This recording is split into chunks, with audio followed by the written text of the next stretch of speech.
if I look far ahead, I do have some optimism. On October 7th, there was, and since then,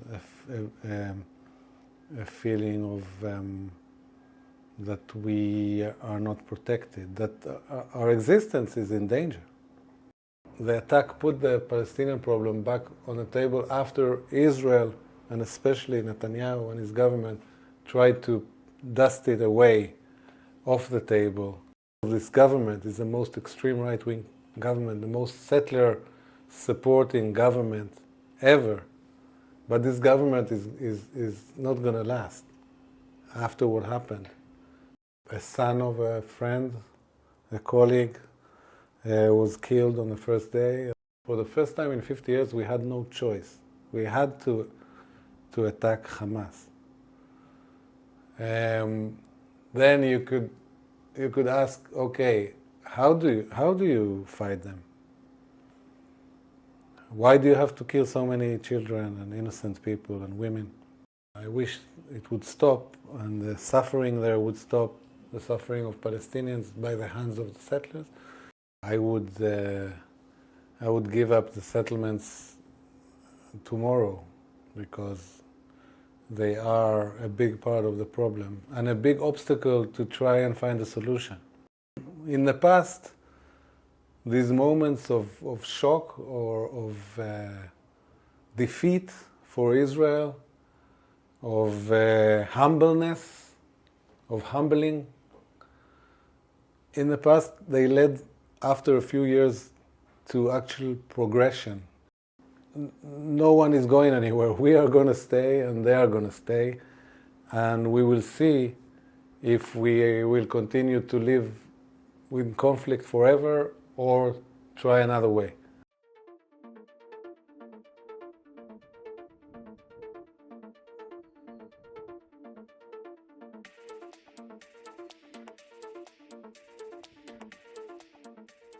I think I have long-term hope.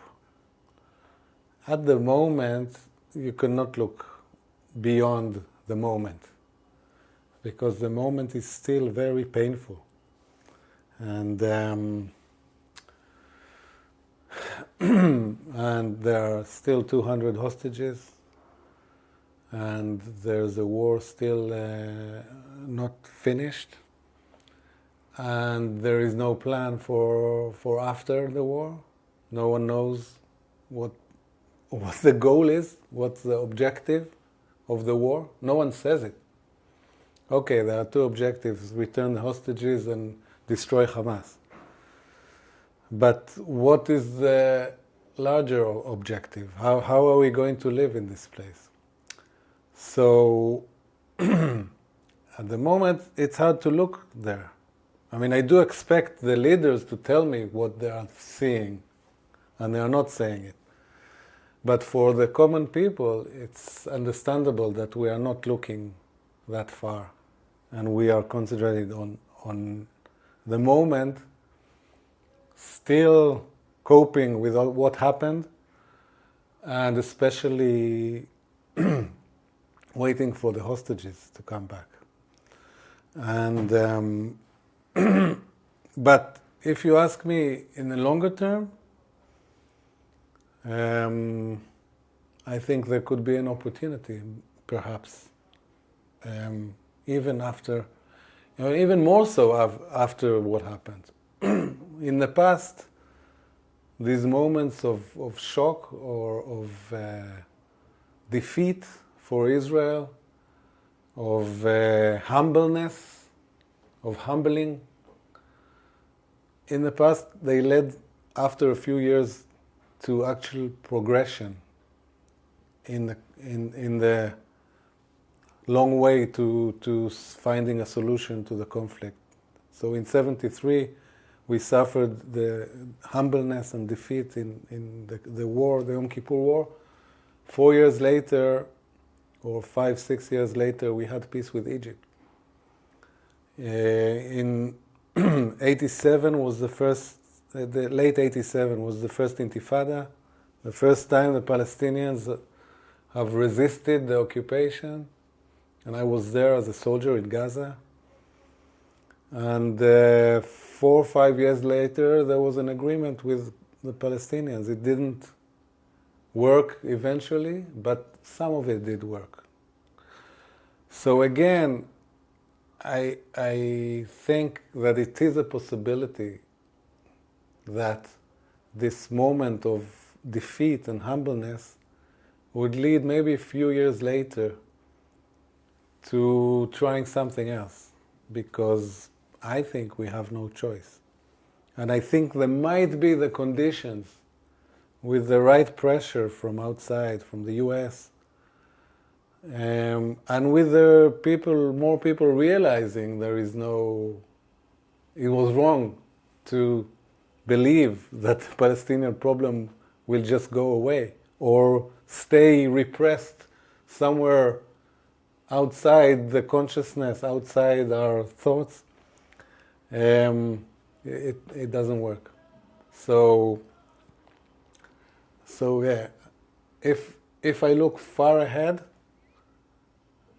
I do have some optimism.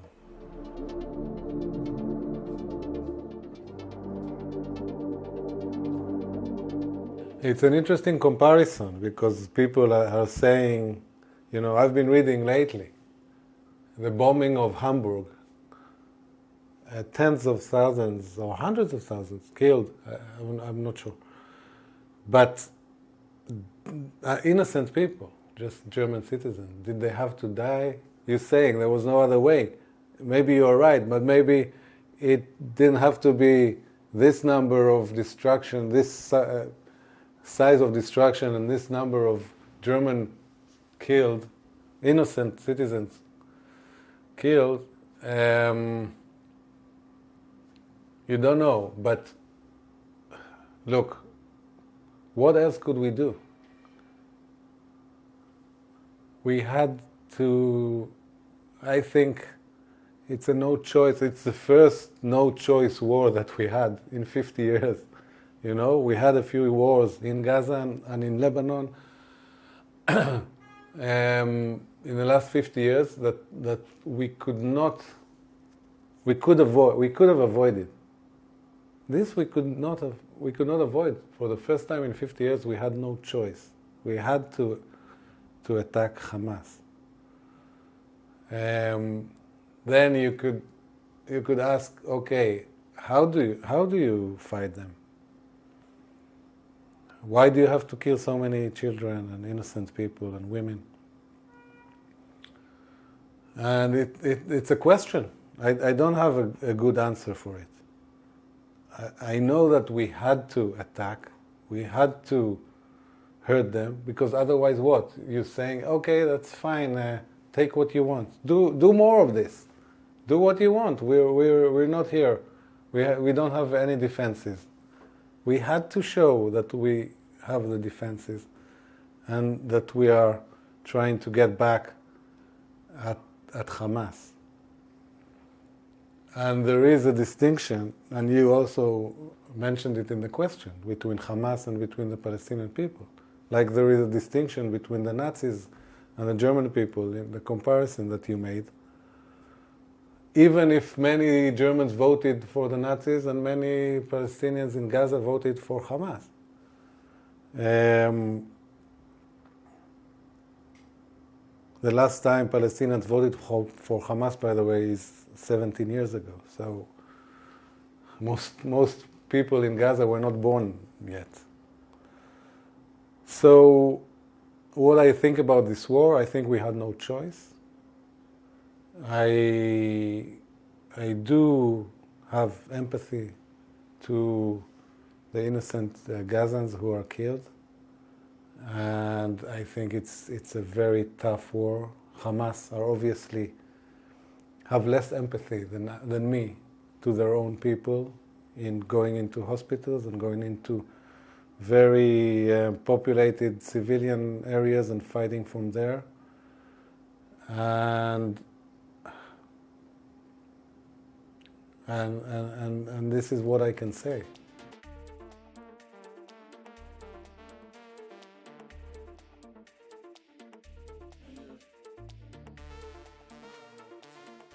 The question is what is to resolve.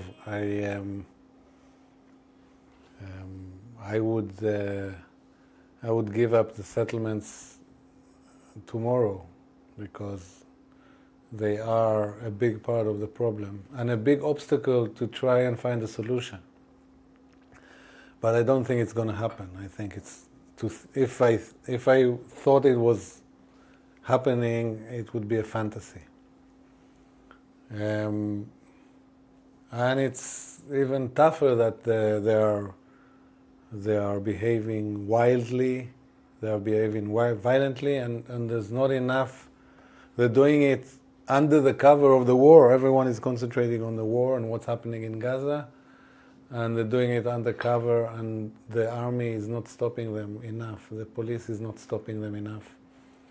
And they are trying to, like always, to lay facts on the ground and to push Palestinians out. I don't think it will work for them eventually. I mean, I wish it would stop and the suffering there would stop, the suffering of Palestinians by the hands of the settlers. But even if they try to continue, I don't think it will work for them.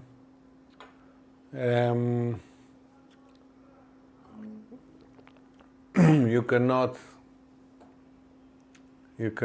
just make 2.3 million Palestinians in Gaza or 3 million, I think, Palestinians in the West Bank disappear. It wouldn't happen, however hard you try. And not even now, after supposedly the Palestinians committed the most horrific act of violence against us, I think on the contrary. The attack was a success for Palestinians in a way in putting back their issues on the table. And I think that it will stay on the table. And we will need to go to the table and do something about it.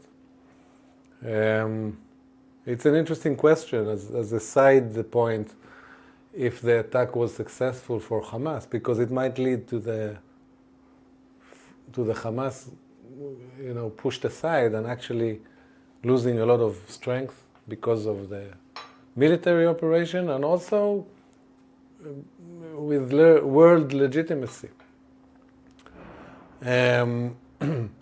But all in all, I think the attack put the Palestinian problem back on the table after Israel, and especially Netanyahu and his government, tried to dust it away off the table. So, going back to the settlers, they are trying. I think they're going to lose power. They are the strongest they have been in terms of holding power.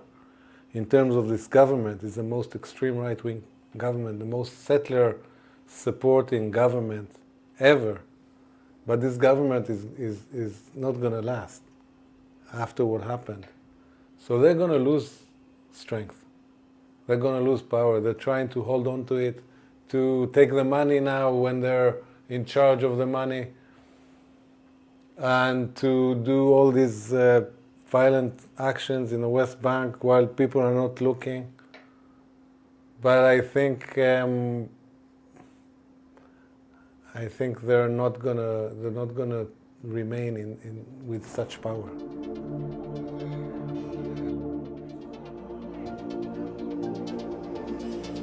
It's different to talk about Israel and talk about Jews outside of Israel. I think on October 7th there was, and since then, a feeling of that we are not protected, that our existence is in danger.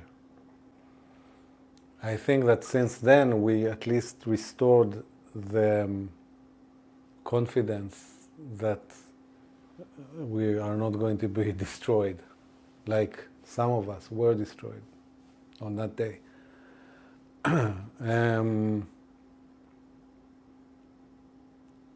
And And I think that in a way, it's of course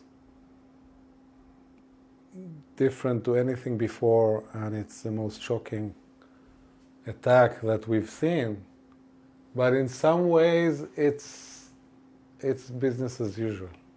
I mean, we have this bloody conflict. There was another outburst of it on both sides, and we'll see where it's going. But no one is going anywhere. We are going to stay, and they are going to stay, and we will see if we will continue to live with conflict forever or try another way. And I think that actually it's the same for Jews in the world, because again it's a trembling time. You know, the world is shaking. What happened on that day sends waves that affect people everywhere, and will continue to affect people. It's that big. It will have an effect for years. But I don't think that in the essence of things, you know, people are racist. There are always racist people. There's always hatred. There's always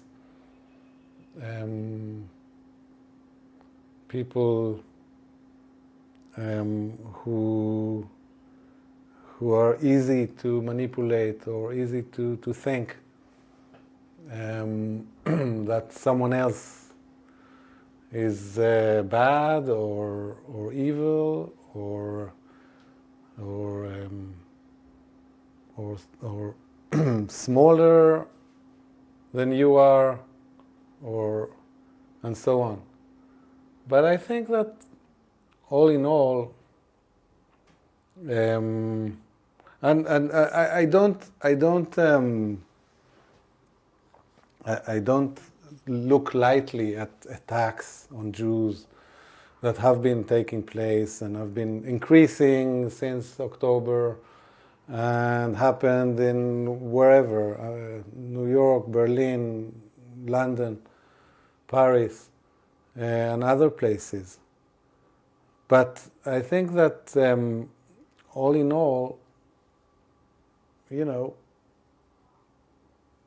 things are going to settle and get stable, and it also depends how this war ends and what is the outcome. Not tomorrow and not in even 2 months, but if it will, as we said before, it will lead to a new attempt to solve it differently or to look at things differently, then it will also have a positive effect in the world.